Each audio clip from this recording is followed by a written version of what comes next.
Good afternoon, class. We are looking at Chapter 4, Application of Derivatives, Section 4.1, Maximum and Minimum Values.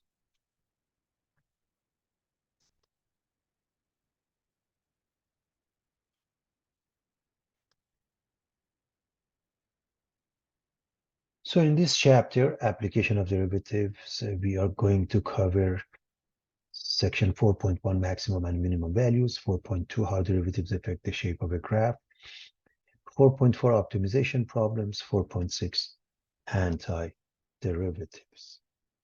We looked at various differentiation formulas from the definition to basic power rules, trigonometric functions, product rule, quotient rule, chain rule, exponential functions, logarithmic functions. And then when we look at this graph as we go from P to Q, it gives a rise along the curve called delta y, and along the tangent line at point P gives dy, which is defined as f prime of x dx, and dy it can be used to approximate delta v, whereas delta x and dx are identical.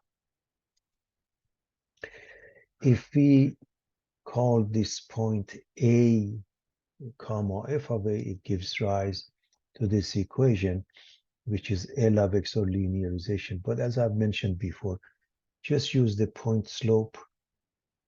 You don't have to memorize this formula, but understand that linearization refers to finding the tangent line. Let's start with section 4.1, the definition of a critical point, or short CP. A critical number or point of a function f is a number c such that f prime of x equals 0, or f prime of x does not exist. DNE does not exist. For example, we want to find the critical numbers for this function f of x equals x cubed plus 3x squared minus 24x. So what is the procedure? Number one, find f prime of x. F prime of x is 3x squared plus 6x minus 24. I'm assuming by now we have no problem with differentiation. The second step, set it equal to 0 and solve. To do so, first I'm going to factor number 3 out. So f prime of x equals to 0, 3 times x squared plus 2x minus 8. When we factor, we get this one. And further factorization, we're going to factor this expression. We want two numbers. The product is c, or minus 8. The sum is b, or positive 2. The answers are 4 and negative 2. So we have the 3 doesn't change. This becomes x plus 4 times x minus 2. When you set this equal to 0, this one gives you negative 4. This one gives you positive 2. As far as the third part, f prime DNE, f prime doesn't exist. This function is a polynomial, so its derivative, and they exist everywhere, meaning the domain is all real numbers. So where would be that f prime fails to exist, or any function for that matter, if it's a fractional format, and you take the denominator and you set it equal to 0 and you solve that.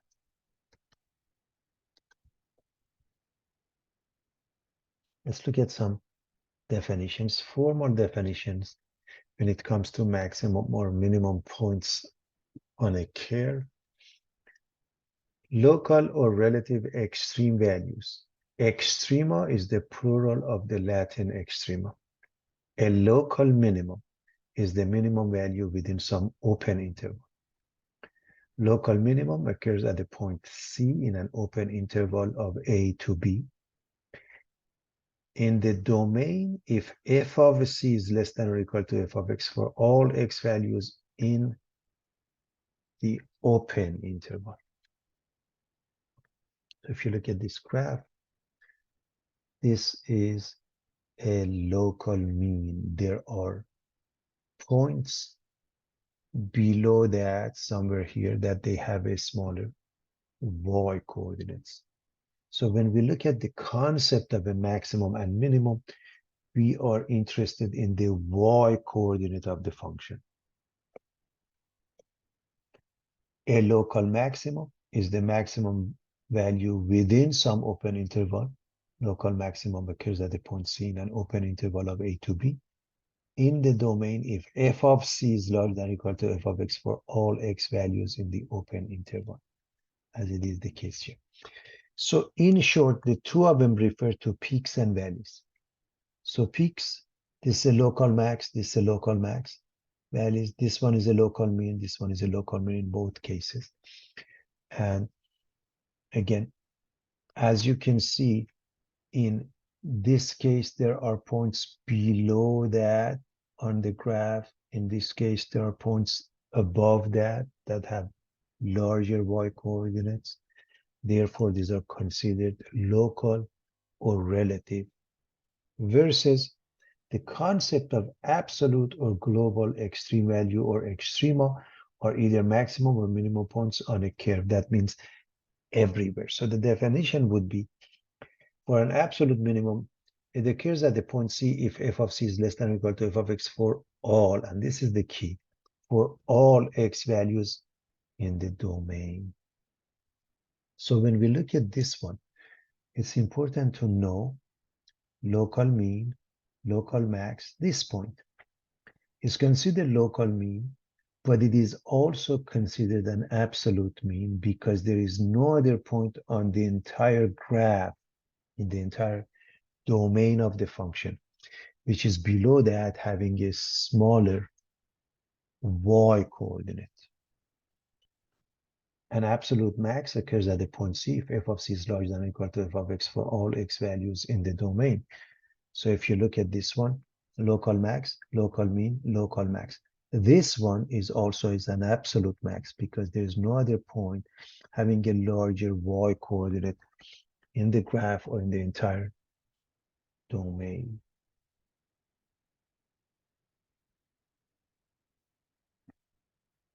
Local or relative extreme values. There's a theorem called Fermat's theorem, which indicates if a function f has a local maximum value or a local minimum value at an interior point C of its domain, and if f prime exists at C, then f prime must be 0. Local max, local mean, local max, this happen to be an absolute max also. Okay, they're all in the interior, so it's not the end points. This one is smooth, f prime exists. This one is smooth, f prime exists. So if we were to draw a tangent line, it would be a horizontal tangent line, and clearly f prime is 0. This one, as you know, f prime does not exist in this case. F prime does not exist. By the way, we are interested in local extrema. As far as the endpoints are concerned, this is nothing. But this one is actually a location of an absolute minimum because no other point has a smaller value. And endpoints can only be absolute. So that's why this is nothing, okay? It's not a local max, not a local mean, it's nothing. In fact, local mean, I should say, in a sense. But this one is an absolute mean. Now, local extremes in the interior of the function occur where f prime is 0 or f prime is undefined. However, maxima and minima of a function always occur at critical points, but critical points are not always maximum or minimum value. I want to make sure we understand the concept. So if we know it's a local max, then it has to happen where f prime is either 0 or doesn't exist. In this case, it was 0. Same thing here, right? In this case, f prime of 0 is not 0. F prime of 0 is 0 here, but this one does not exist. And that's what this is referring to, but not the other way around, because critical points may or may not represent an extremum. So you have to further investigate. Let's look at a very interesting situation. Extreme values can be in the interior or the end points of a function. End points can never be a local extremum. They can only be an absolute. So when we look at this case, we all know it's y equals x squared, or a parabola with the domain of all real numbers from negative to positive infinity. This is an open interval.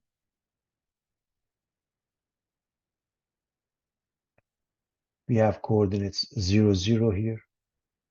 This is an absolute minimum, which happened to be a local minimum as well. This has no absolute max, no local max, because it continues indefinitely on both sides.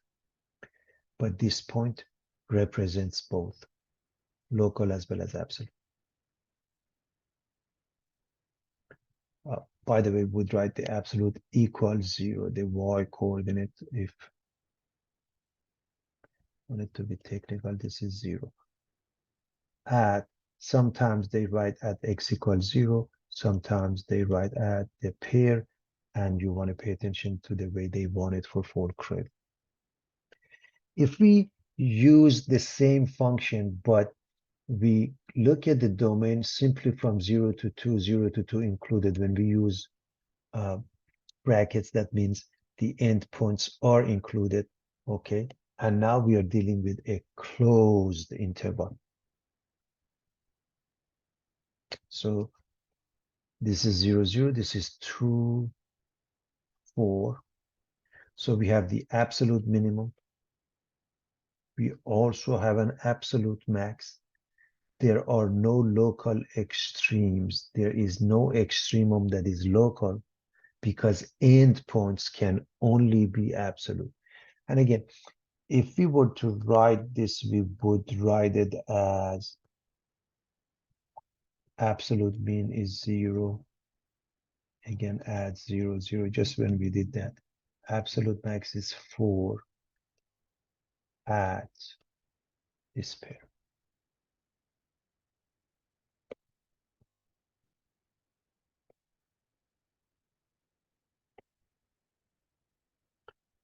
Same function. Now this is open. This is closed. When we use parentheses, means open. So it's half open, half closed. So one endpoint, namely 0, is not included. One endpoint, namely 2, is included. So we don't have a minimum, okay, because that's a hold. But this one has coordinates 2, 4. Therefore, we do have an absolute max, just as we mentioned it before, as the previous page.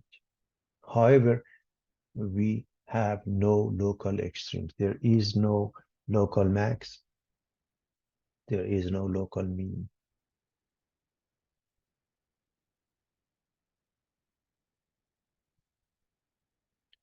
Yet another change. Let's change this such that both are open. That means 0 is not included, 2 is not included. We are using a parenthesis, so this is an open interval, right? The endpoints are not included, so we have basically nothing. We have no minimum. We have no maximum. By that we mean absolute. We don't have local extremum either, so we don't have a local max. We don't have a local mean. And again, we wanted to make sure we understand the concept from the point of view of the endpoints or otherwise.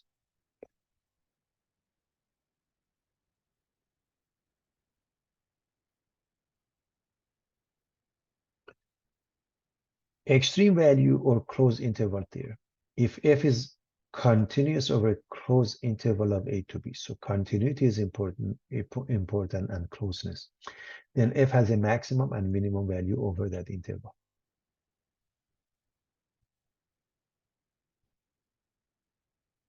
maximum and minimum at interior points. What is this?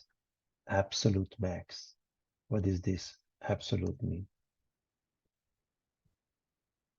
Absolute max. Absolute mean. Maximum and minimum, both of them exist at the endpoints. Absolute max, absolute mean.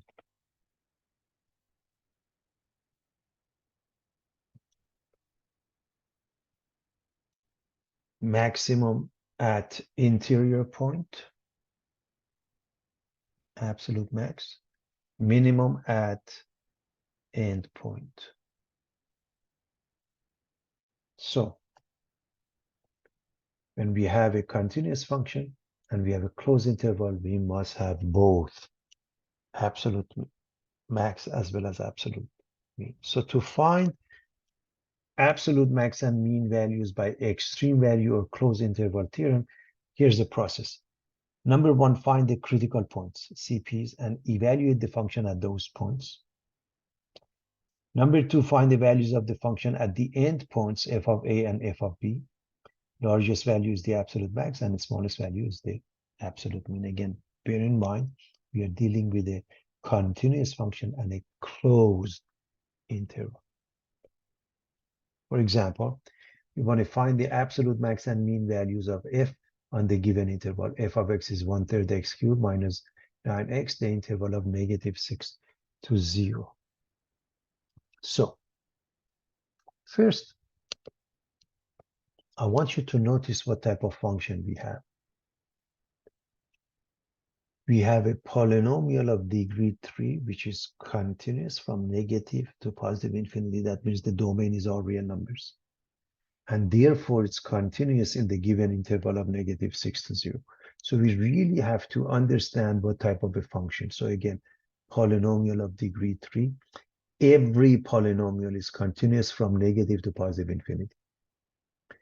If it's continuous from negative to positive infinity, then it must be continuous in the given interval. So, by the way, this is A, this is B, okay? We are looking at a closed interval. So, number one, find CP. So we are going to go with f prime first. F prime of x, 1/3 times 3 makes it 1, x squared minus 9. Since we want to set it equal to 0, we are going to factor this. When we factor this expression, we get x plus 3 times x minus 3. So that generates two solutions because we set this equal to 0, right? X is either -3 or +3. So if we set it equal to 0, it gives us the following answers.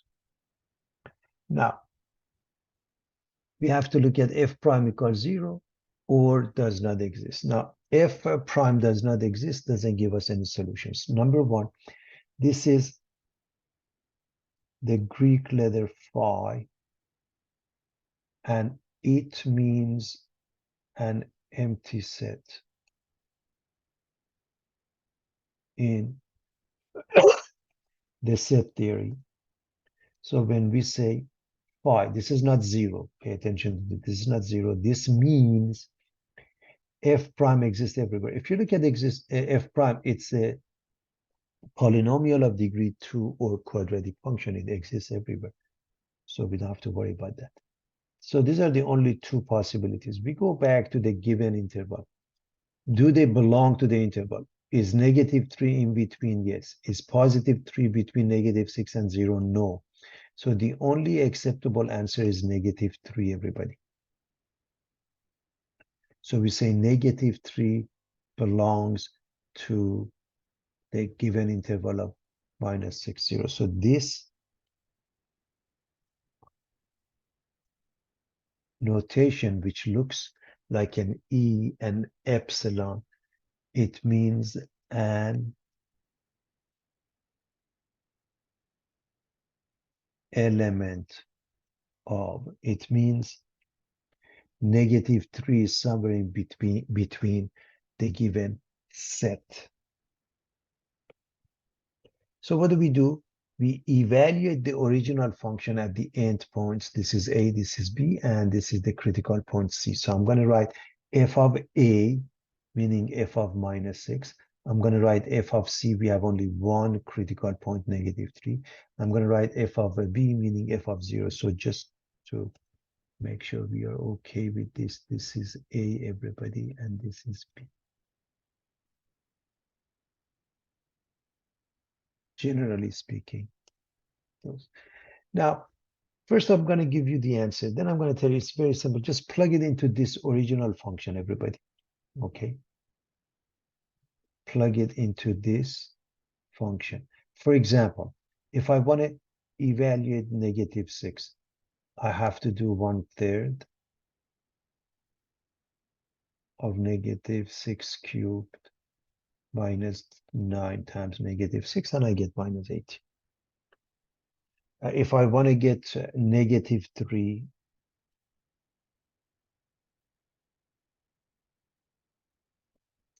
I put 1/3 negative 3 cubed minus time 9 times negative 3. That gives me 18. 0 is very simple. You plug in this is 0, this is 0. So the answer is 0. So evaluation is basic math, elementary. Okay. So largest value is 18. Smallest value is negative 18. So this is your absolute max at this pair. This is your absolute mean at this pair. Take a look at the way I write it. Absolute max equals 18. The pair is negative 3, 18. Absolute mean is negative 18. The pair is minus 6, minus 18. Now, again, you have to see how they want you to answer. They may just be interested in the max, and they might say just what is the absolute max or just max. The answer is only 18. So the way they ask, you will answer it accordingly. Again, as long as you have your writing for the exam, you have nothing to worry about. You can always let me know. Here's another example. We want to find the absolute max and mean values of f, which is x plus 3 to the power of 2/3 minus 5 in the interval of minus 4 to 5. And so the very first thing is to see what type of a function we have. So I'm going to rewrite this function.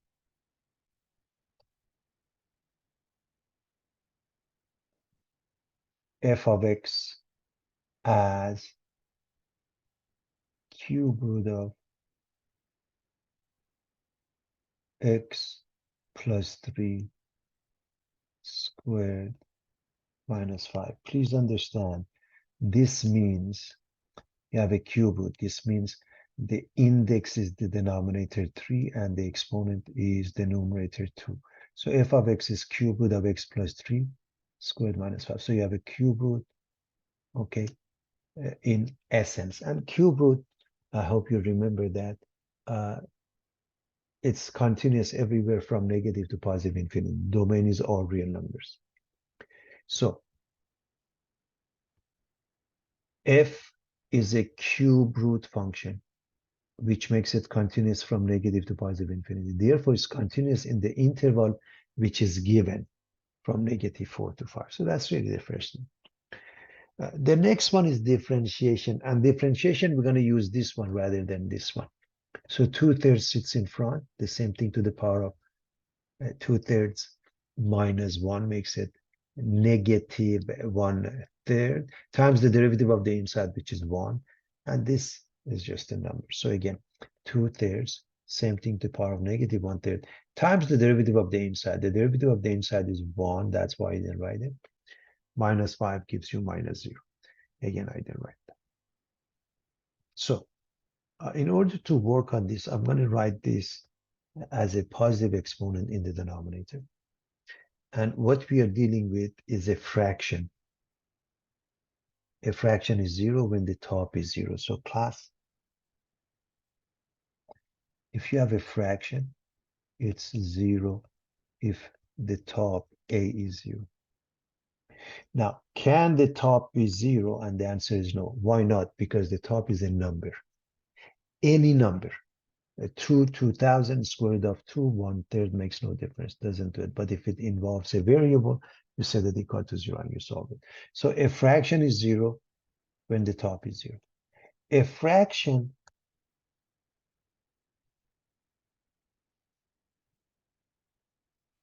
is undefined,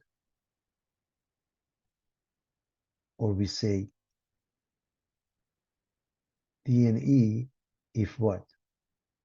If the denominator, in this case B, is 0. So f prime equals 0 doesn't produce any solutions. Remember, this is phi.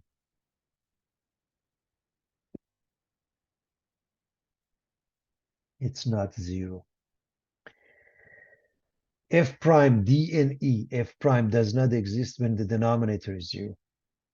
So this expression, which is F prime, does not exist if the denominator is 0. This is a very simple equation to solve. Because you have x plus 3, the only way to make it 0 if x is negative 3. So there is one solution. All you have to see, is this in between negative 4 and 5? The answer is yes. And we're going to write negative 3 is an element of the given interval. So we are going to use this as well. Therefore, we are going to go back to the original function, evaluated at a, which is negative 4, at c, which is negative 3, and at b, which is 5. Again, let's write a comma b. And this is our c.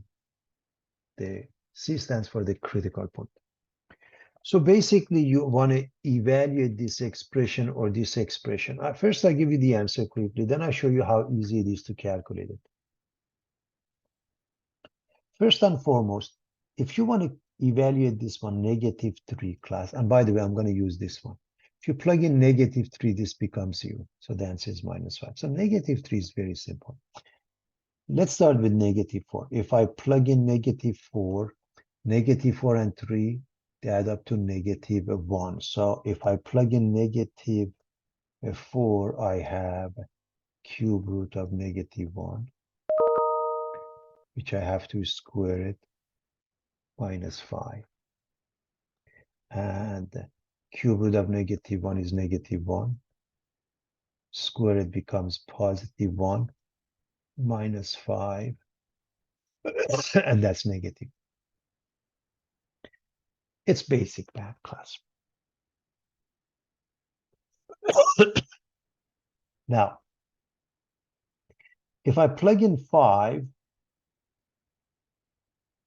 again, I'm not going to use that. I'm going to use this one. If I plug in 5, I get 5 and 3, 8. 5 and 3, 8. So for 5, I get cube root of 8 squared minus 5. As you know, cube root of 8 is 2.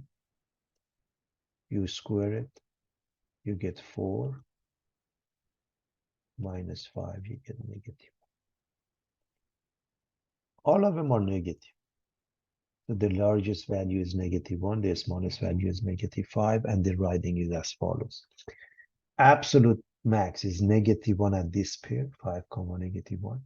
Absolute minimum is negative 5 at this pair, negative 3 comma negative 5. Okay. I think it's pretty straightforward.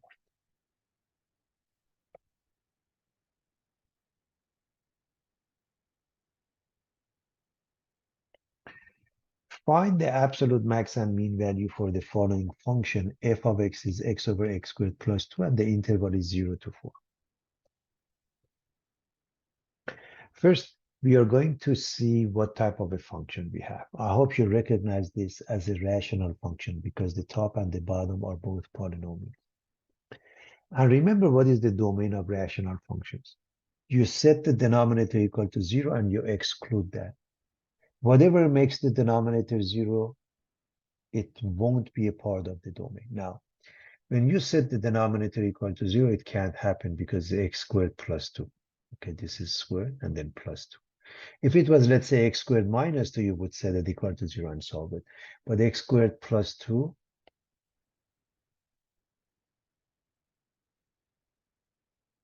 is always positive. In fact, it's always 2 or larger. Therefore, although it's a rational function, it's continuous from negative to positive infinity, and it makes it continuous in the given interval of 0 to 4. So the first thing is to recognize the type of function. So this function is a rational function. Rational functions normally have a domain that is limited to whatever makes the denominator 0. Because this denominator can never ever be 0, we have nothing to worry about. And because it's continuous from negative to positive infinity, it makes it also continuous in the given interval of 0 to 4. So what we are going to do, we are going to find f prime of x. So first and foremost, let me clean up. Now we are going to differentiate. F prime of x uses the quotient rule. I'm going to call this f over g. So I need f prime, which is 1 times g, which is x squared plus 2.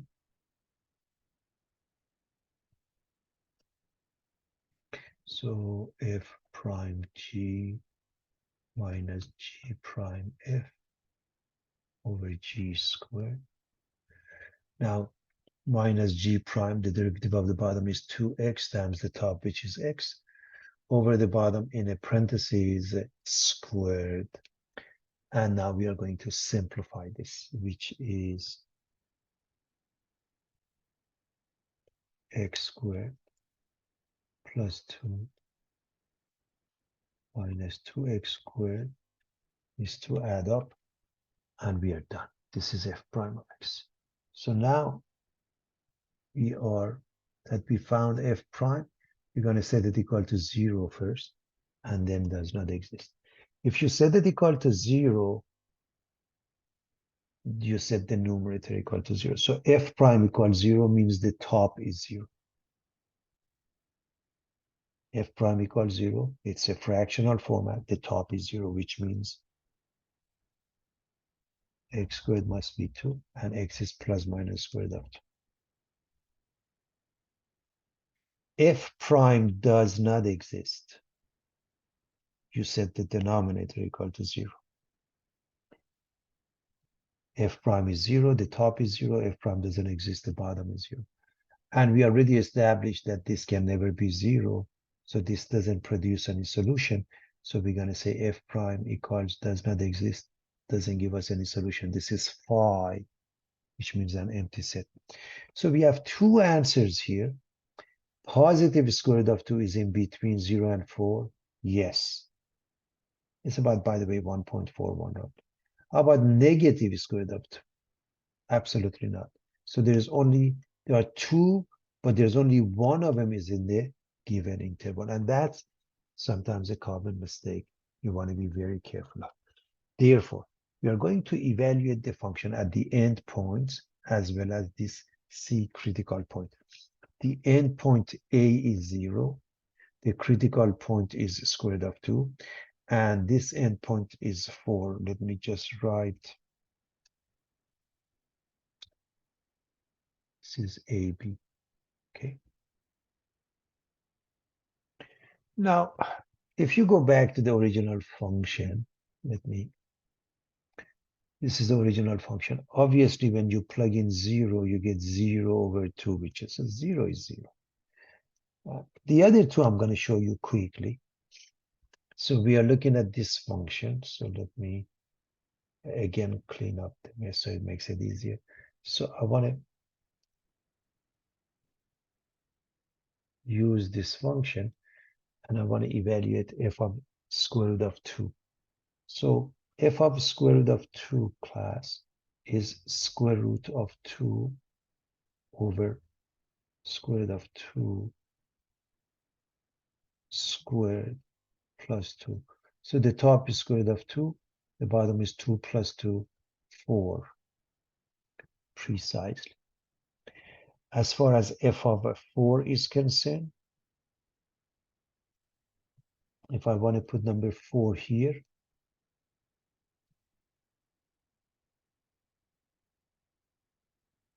I put 4 at top. I put 4 squared, which is 16, plus 2 or 18 at the bottom. And 4 over 18 is the same as 2 over 9. Now, clearly, the smallest value is 0. So this is absolute mean 0, add 0, 0. Which one of these two is larger as the absolute max? I hope you recognize this is larger because square root of 2 is 1.41. So 4 times 2, almost 9. It's not. And this 1.41 times 2 is almost 3, so larger than that. But you can go with the decimal representation to convince yourself. Absolute max is square root of 2 over 4 precisely, which is almost 0.35 at square root of 2, square root of 2 over 4.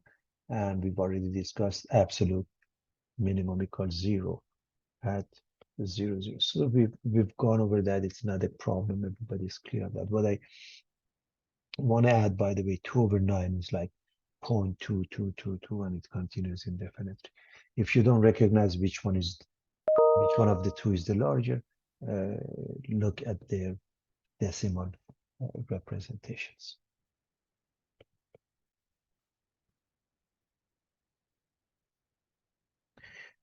Let's continue with the next example. F of x, the same situation. F of x is x to the power of 4 minus 18x squared. We want to find the absolute max and mean in the interval of minus 4 to 1. First and foremost, as you can see, this is a polynomial of degree 4. That means the domain is all real numbers, negative to positive infinity. And that means it is also continuous in the given interval of minus 4 to 1. So the first thing is to find f prime. We are going to differentiate. Clearly, it's 4x cubed with the minus 36x. So that's f prime of x. Since we want to set it equal to 0, we're going to factor out the 4x. And we're going to factor out the x squared minus 9. So we get 4x times x plus 3x minus 3. All of this factoring is because we want to set this equal to 0. Okay. So when we do that, what happens? We get x equals 0, x equals negative 3, x equals positive 3. This 4 has no bearing. It's a multiplier. If I said 4x or just didn't have it, or 1/3 x or 400x, makes no difference. Those three give us the following three answers.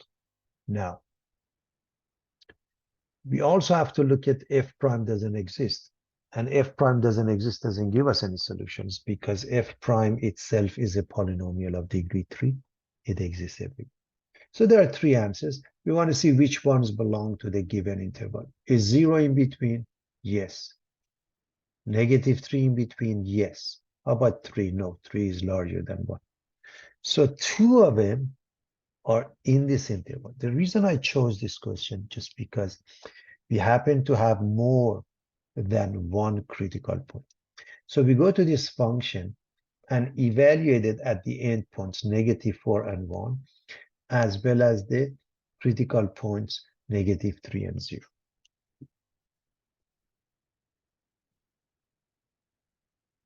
And so what happens?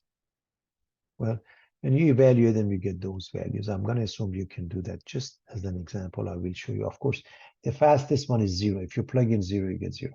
But what about negative 4? If I were to evaluate it at negative 4, I would get negative 4 to the power of 4 minus 18 times negative 4 to the power of 2, which gives me negative 32. If I were to do negative 3, the same thing. 1. 1 is very simple also. Let me just quickly. 1. 1 to the power of 4 is 1 minus 18 times 1. 1 minus 18 is negative 7. You can do negative 3 in the same manner. Again, for negative 3, we would go with negative 3 to the power of 4 minus 18 times negative 3. And it's important to be in the parentheses. You do the math and you come up with those answers. As you can see, all of them are negative except 0. So this is the absolute max at this pair. Smallest one is negative 81. So absolute mean is negative 81 at this pair. And we do the writing in the following fashion. Absolute max is 0 at 0, 0. Absolute mean is minus 81 at negative 3, comma, negative 81 again. When you answer the way they want you to answer it.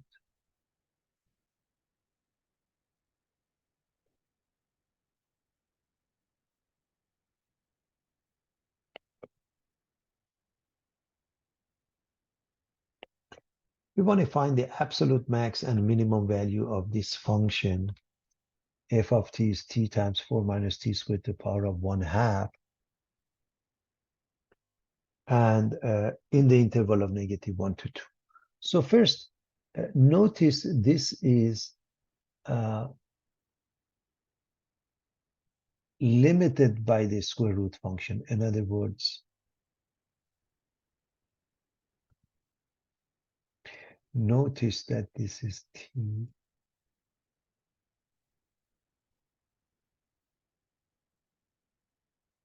square root of 4 minus t squared.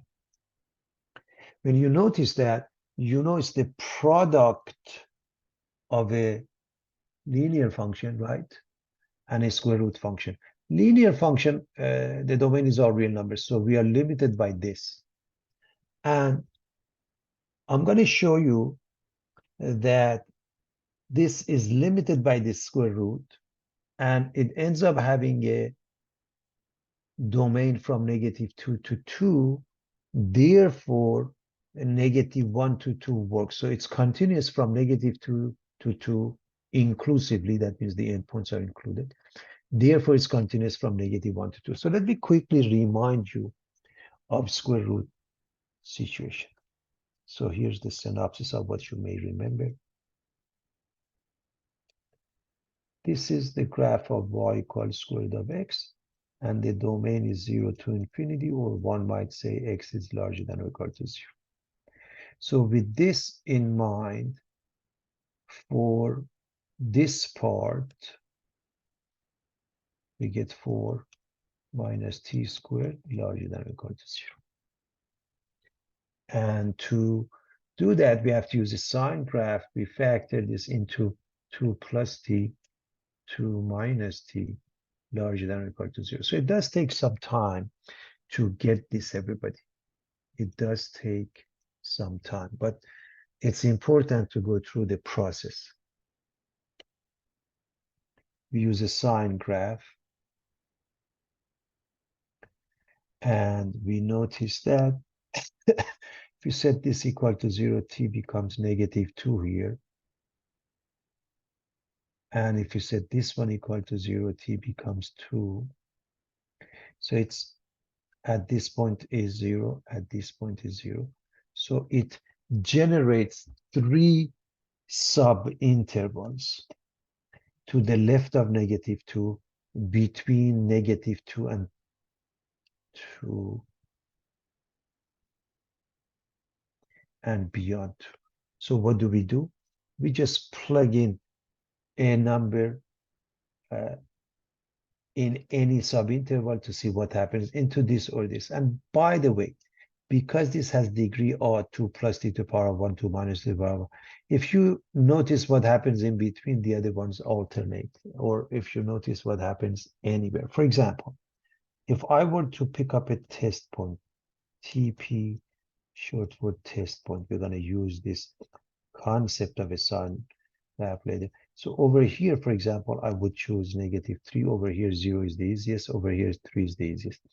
And I hope you realize if you plug in negative 3 into this becomes 9. 4 minus 9 is negative. If you plug in 0, it is positive. If you plug in 3 here or here, okay, it becomes negative. So the only acceptable answer, if you go through the process, so this is minus, this is plus, this is minus, and that is the interval that was mentioned here.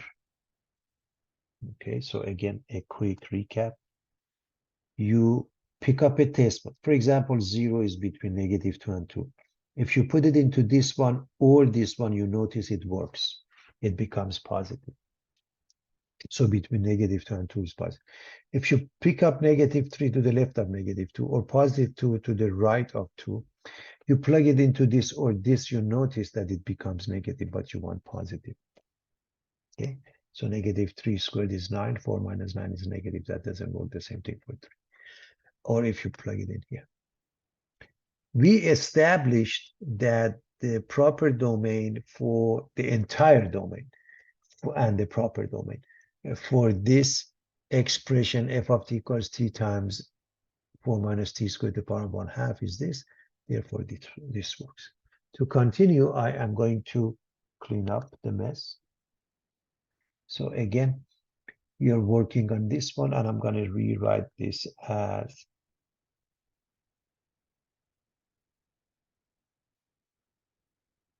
f of t is t times 4 minus t squared to the power of 1/2. So we can do the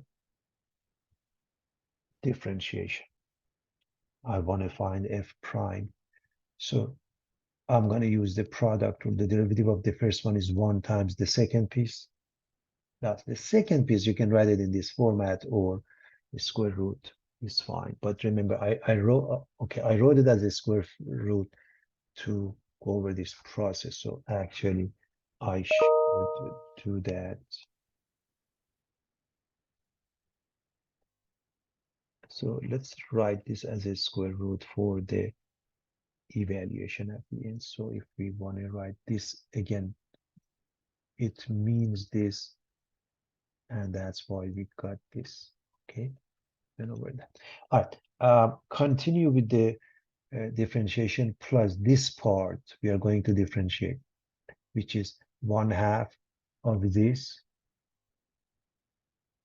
to the power of 1/2 minus 1 or -1/2, and times the derivative of the inside, which is -2t, and then times t. So just to make sure we understand what happened, I'm going to write this as f and this whole thing as g. So this is f prime g plus g prime f. I want to make sure that everybody understood. This is g prime. 1/2, the same thing, the power of -1/2, the derivative of the inside is -2t. And then times f, which is t. That's differentiation. To set equal to 0 or say it doesn't exist, we're going to simplify it in the following manner. Number one, I'm going to write this as a square root. And number two, 1/2 and -2t, their product is minus t, and then times t is minus t squared. And this goes down and becomes positive 1/2 or the square root. Let's see if everybody can follow that one more time. This one, we write it as a square root. This one as a positive exponent or a square root in the denominator. 1/2 times -2t, negative t times t is minus t squared. Again, this is elementary algebra now. I want to combine these two by taking a common denominator. Here's the common denominator. And this is what we have done before. And I did it because we need it in a case like this. So what is the common denominator? 4 minus t squared. So if I take the 4 minus t, square root of 4 minus t squared as a common denominator, I have to multiply this. Just look at this one. I have to multiply this by this, right? Take a look at what I'm doing. Take a look at this part. Okay. So if I do that, now this becomes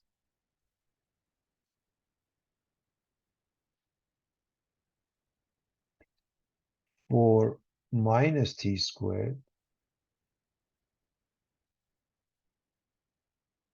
minus t squared. I hope everybody can see what's happening. So I raised the first one such that I multiply by the square root of 4 minus t squared and I divide by. And the second part, there's really nothing I have to do. This will result in 4 minus 2t squared in the numerator.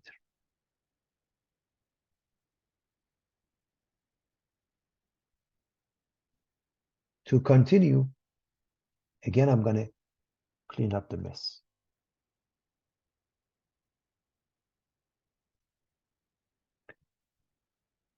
Now, all of this, we just found f prime. F prime equals 0. F fraction is 0 when the top is 0.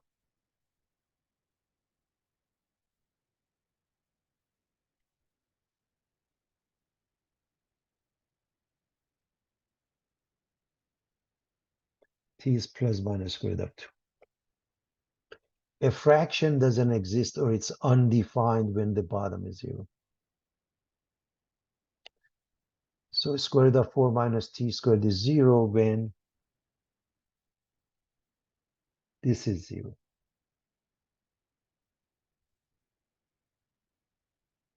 T squared equals 4, t is plus minus 2. So that results in 4 answers. So let's see which ones belong to the given interval. Remember, square root of 2 is about 1.41. So is square root of 2 in between? Yes. What about minus square root of 2, which is minus 1.41? No, no. Plus 2 and negative 2. Positive 2 is in between, of course. Positive 2 is one of the endpoints anyways. You have to calculate it anyways. But minus 2 is not in between. So these 2 and one of them, which is, so 2 and square root of 2, and one of them is already there anyways. So we have to evaluate this function at negative 2, at 2, and at square root of 2. So let's write it. We want f of a. Let me write that again. This is a, everybody. This is b. We want f of a, that means f of negative 1. We want f of b, that means f of 2. And we want f of c, that means square root of 2. And you have to plug it into the original function. Okay. And here's the answers. And I'm going to quickly go over them. Now, the easiest one is 2. I hope you realize, even if you put it here, 2 squared is what? 4 minus 4 is 0 to any power is 0. So times 2. So that becomes 0. I want to show you the other ones. And perhaps, again, if we write it in the format that was explained, f of t equals t times the square root. So if you put it in this format, we make it easier. So let's start with negative 1. So for negative 1 class, for this one, we're going to say negative 1 times the square root of 4 minus negative 1 quantity squared. As you can see, it's minus, it's 4 minus negative 1 squared is 1, and it becomes minus square root of 3. So it's clear, minus square root of 3. For square root of 2,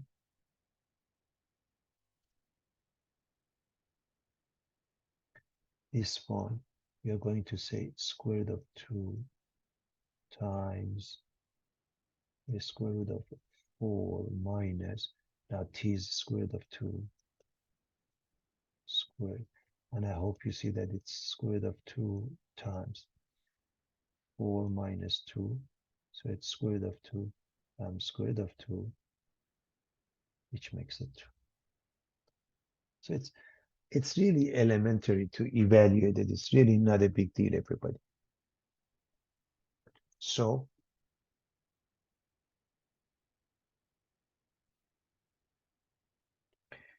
we have 3 values. The largest one is 2, so that's an absolute max at this pair. And the smallest value is, there's only one negative value, is this at this pair. So we're going to write absolute max equals 2 at square root of 2 comma 2. Absolute mean is minus square root of 3 at negative 1 negative square root of 3. So again, very straightforward, everybody.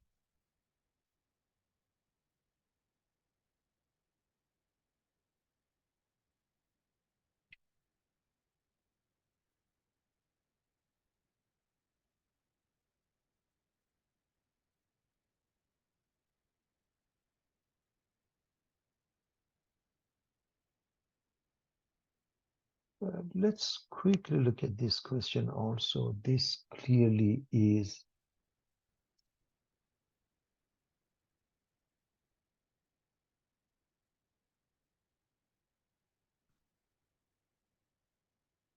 cube root of x squared.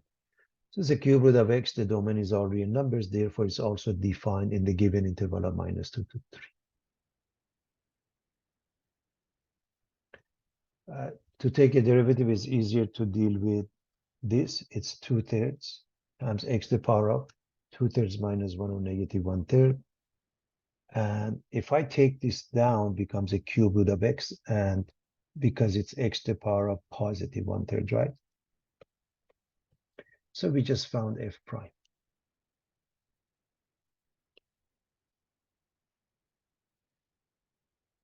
F prime equals 0 gives us no solution. Why not? Because a fraction is 0 when the top is 0, the top is the number, can never be 0. Does not exist. A fraction doesn't exist, or it's undefined when the denominator is 0. Can the denominator be 0? Yeah, when x is 0. You can say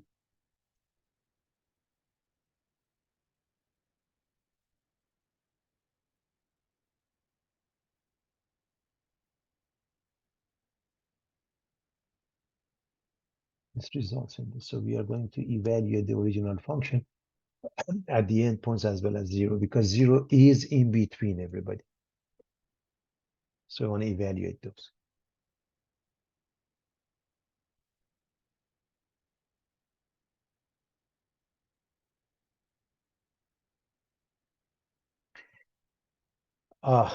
Very straightforward. For 0, of course, is 0.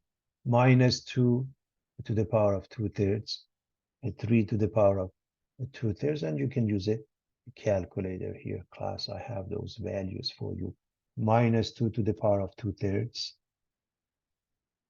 becomes 1 point, let's say 6. 0 is 0. F of 3, 3 to the power of 2/3 ends up being 2 point something. So the maximum is this, if we write it as an exact, with this pair, 3 and this one. Minimum happens to be 0 at this pair. Again, it depends on how you want to write that. Normally, you want to carry a lot of decimals, everybody.